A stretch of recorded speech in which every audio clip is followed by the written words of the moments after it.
How can you run a faster 5K? Well, in this video, we'll go through 7 ways that you can make this happen. I use all of the things that I'm about to share with you, and I've managed to achieve a sub 90-minute 5K in 10 months of running with no prior long distance running experience. And we've also helped our running clients do the same. Some going from absolutely no running to a sub 21-minute 5K, and one in particular becoming the top 20 in the UK for her age class in the 5K. Here is what you can do to run a faster 5K. When it comes to running a faster 5K, you need to start by adopting the right mindset. Your rate of progression is going to be different to somebody else's, and it's not worth comparing yourself to somebody else. Instead, compare yourself to who you were last week and the week before that. As long as you are improving, that's really what matters. What helps you to manage your own expectations is to set some goals. First, let your imagination run wild. Think about some big goals, what you'd like to achieve, and then work your way back from that, setting some smaller milestones that you can hit along the way. A big end goal for you might be to get a sub 20-minute 5K, and then in the shorter term, the goals might be to go sub 23-minute 5K, sub 22, then sub 21 5-minute 5Ks. For me, my big end goal was to do a sub 20-minute 5K. Then I broke down that big end goal into smaller, shorter term goals that I could achieve along the way, like I've just said to you. It doesn't necessarily need to be just time-based either. You could set some other goals like pace targets, which is another way that you could achieve that big end goal of yours. That way, you know that you're making progress, which keeps you feeling good and motivated with your run training. Something else that will help you to get into the right mindset when it comes to your running is looking and feeling the part. Investing in some quality running gear like good running shoes will make you feel more prepared and confident going into your runs. To run a faster 5K, you need a structured training plan. I'm going to explain what we do with all of our running clients and how you can do this for yourself. Firstly, look at what races you want to be at your best for, or what you want to achieve and when you want to achieve this by. When you know this, you can then build out what your training looks like for the year. Break down your big end goal into smaller goals that you can achieve each training block that will move you towards this big end goal. A training block is usually months at a time. Some of the goals that you may want to achieve here are to improve your aerobic fitness, which is how well your heart, lungs and muscles work together. So when you run, you need oxygen to fuel your muscles, and the more that you improve your aerobic fitness, you'll notice that you can run further and feel less out of breath. You might also want to improve your speed endurance. This is what helps you to keep a fast pace going for longer distances when you run without getting tired too quickly. Or you might want to improve your lactate threshold. You know when you get that heavy legs feeling when you're running and you feel like you need to slow down? That's because you've gone above your lactate threshold. So if you improve this, you can run faster for longer before you get that heavy legs feeling. Now you know your goals, you break these down into monthly training blocks, and then you break them down into weekly training blocks. This will include the types of runs, workouts and specific exercises that you are going to do each week to help you achieve the monthly training goal, which again will move you towards this big end goal that you've set for yourself. We find that big end goals can sometimes be a little bit overwhelming, but by following the process that I've just explained here, it makes everything way more manageable. So that's a big picture overview of how your training can look. The way for you to run a faster 5K isn't to do 3 5Ks a week. The runs that you do throughout the week should be varied between easier runs and also harder runs. The majority of your runs should be around zone 2.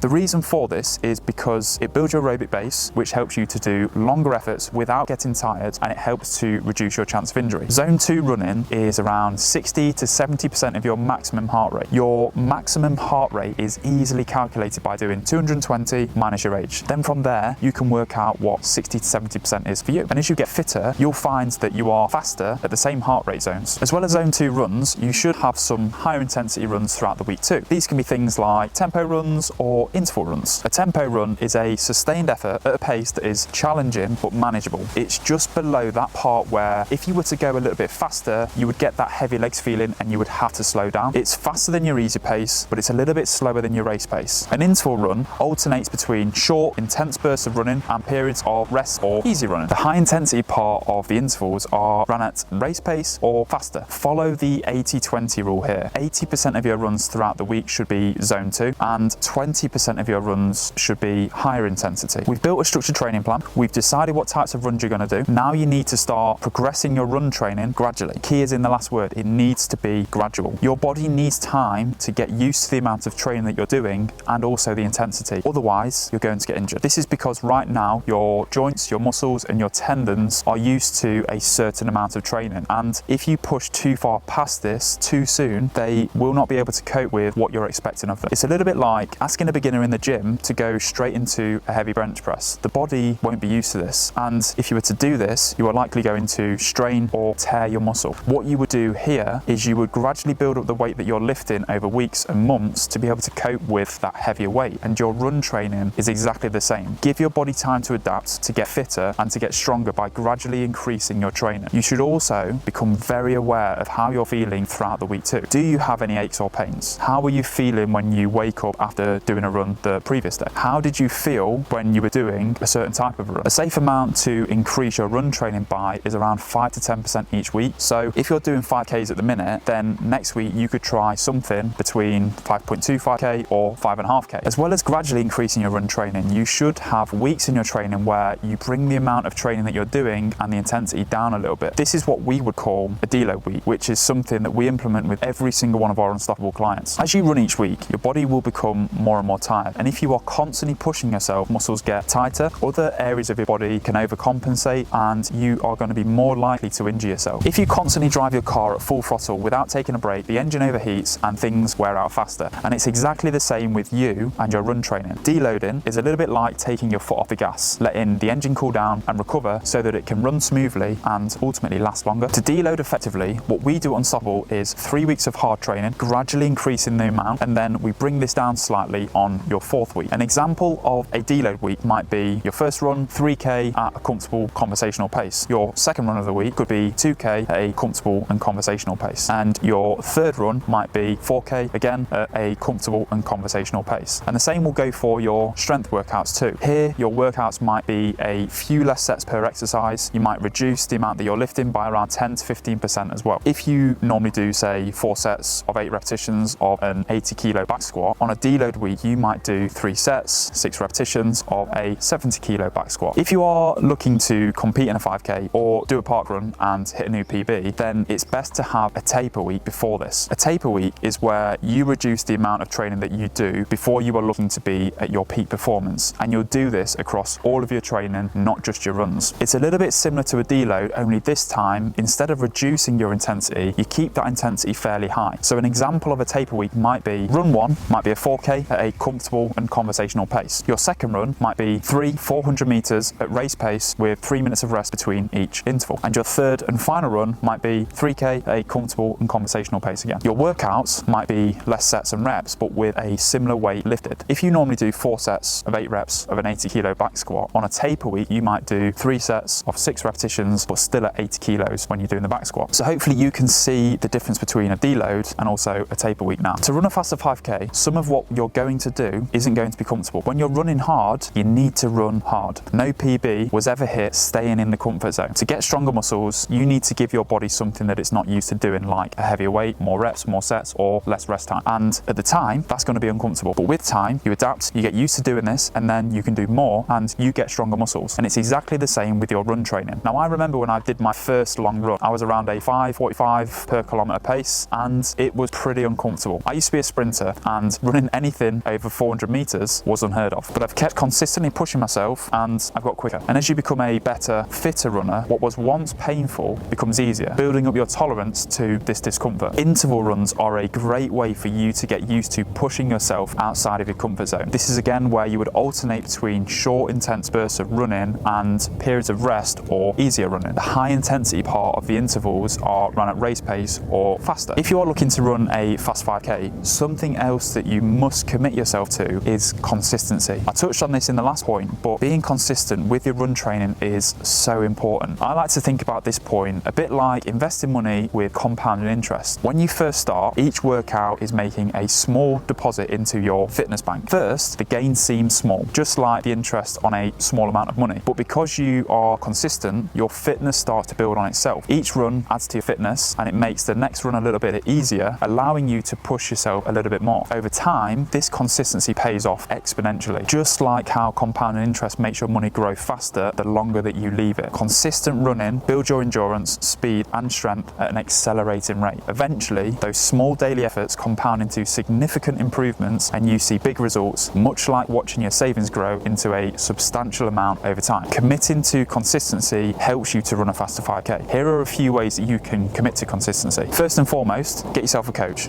Being accountable to somebody is so powerful. We have running clients that we've taken from literally not being able to run to now running sub 21-minute 5Ks. You can also start running with a friend. This is another way that you can be consistent with your training. Also, commit to some 5K races too. When you have a goal to work towards, it can keep you motivated to train. What should you be doing on race day to run a faster 5K? The week before, you should have tapered your training like we spoke about earlier. You should also be as fully recovered as possible. That means doing one less run the week before you're racing or moving them to the front part of your week. People need somewhere between 24 to 72 hours for a full recovery before they're feeling 100% and they're ready to race. This will depend on your age, your fitness level, how much you've had on with work, stress, how well you've slept, how healthy the food that you eat is, and many other things as well. To find what is right for you though, you are going to need to test this each race that you do. Start with 2 days of no running prior to race day and then adjust accordingly depending on how recovered you feel. When it comes to your actual race, you need to know how you're going to run your 5K. Will you run even splits? Will you start off fast, then have a few easy kilometers before finishing strong? You will probably know what is going to be the best strategy for you based on how you've been running in training, especially during things like your tempo runs. But first, decide on how you're going to run the 5K. Then check where you're running in advance for elevation, the type of surface, and what the weather is going to be like. And finally, know the pace targets that you need to hit each kilometer depending on your race strategy and also the course that you're going to be running. You can also program your strategy directly into your fitness watch. Now we have the Garmin Forerunner and this is what we do for ourselves and also with every single one of our clients. The vibration that it gives you if you're going too fast or too slow can be a little bit annoying, but I'd rather be aware of this than not be aware of this. Is there a best race pace strategy? No, I don't think there is. I've done the gone off too fast, hold on for dear life towards the end, and I've also done the start off slower and keep getting faster and faster each kilometre. It really depends on you and what you prefer. Just remember what we said earlier though, no PBs, wherever hit, staying in your comfort zone. To run a faster 5K and PB, you are going to have to do something that your body has never done before. If you want to run a faster 5K, this is a crucial element of your life that you need to get right. Sleeping well and sleeping for long enough. We coach clients on how to improve their sleep across the board with things like how to get back off to sleep when you wake up in the middle of the night, and we also go into companies to transform employees' sleep habits. In our experience, as well as what the science says around sleep, this is the key to your peak performance. What can you do to make sure that you're getting the 7 to 9 hours of good quality sleep that's recommended each night? Wake up at the same time each morning, even on the weekends. This is one of the strongest signals that you can send to your body to set your body clock. Make your room cool, dark and quiet before you plan to go to sleep. Things that you can do here: black out blinds, get some earplugs, and make sure that the temperature in your room is around 18 degrees or 64 degrees Fahrenheit. And no more scrolling on your phone right before you're about to sleep. Set yourself a target of not going on any screens or replying to work emails 30 to 90 minutes before you plan to sleep. We could go on and on about this, but there are a few quick ways that you can start actioning today to improve your sleep. So that's how you run a fast 5K. If you want more help like this, click the first link in the description and book a call with somebody from the Unstoppabl team and let's see how we can help you. And if you want to know now how you can run faster without getting tired, click the video here that's going to show you 6 ways that you can do so.